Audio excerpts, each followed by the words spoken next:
অন্তর্বর্তী সরকারের উপদেষ্টা পরিষদের নতুন সদস্য হিসেবে শপথ নিয়েছেন অধ্যাপক সিআর আবরার। ৫ মার্চ বেলা ১১টায় বঙ্গভবনে শপথ গ্রহণ অনুষ্ঠানে তিনি শিক্ষা মন্ত্রণালয়ের দায়িত্ব গ্রহণ করেন।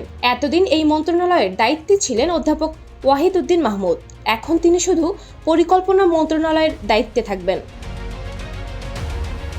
শপথ গ্রহণ অনুষ্ঠানের শুরুতে শহীদদের স্মরণে ১ মিনিট নীরবতা পালন করা হয় এবং পরে পবিত্র কোরআন থেকে তেলাওয়াত করা হয়। রাষ্ট্রপতি মোহাম্মদ শাহাবুদ্দিন সিআর আবরারকে শপথ বাক্য পাঠ করান।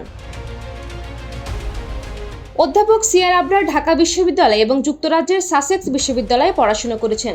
এছাড়া অস্ট্রেলিয়ার গ্রিফিথ বিশ্ববিদ্যালয় থেকে পিএইচডি অর্জন করেছেন। পেশাগত জীবনে তিনি ঢাকা বিশ্ববিদ্যালয়ের আন্তর্জাতিক সম্পর্ক বিভাগের অধ্যাপনা করেছেন। মানবাধিকার ইস্যুতে তার অবদান প্রশংসনীয়।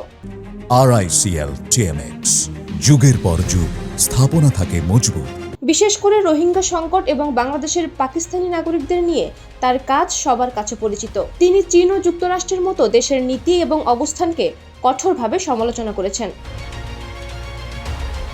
এই শপথ গ্রহণের মধ্য দিয়ে অন্তর্বর্তী সরকারের উপদেষ্টা পরিষদের নতুন সদস্য যোগ হলেন। এর আগে ২৫ ফেব্রুয়ারি তথ্য ও সম্প্রচার মন্ত্রণালয়ে দায়িত্বে থাকা উপদেষ্টা মোহাম্মদ নাহিদ ইসলাম পদত্যাগ করেন। এরপর তথ্য ও সম্প্রচার মন্ত্রণালয়ের দায়িত্ব পান মাহফুজ আলম।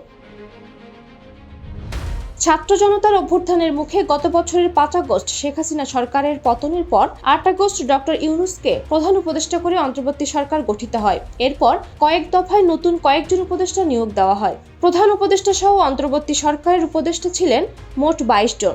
অধ্যাপক সিআর আবরারের শপথের মাধ্যমে উপদেষ্টার সংখ্যা দাঁড়িয়েছে ২৩ জনে।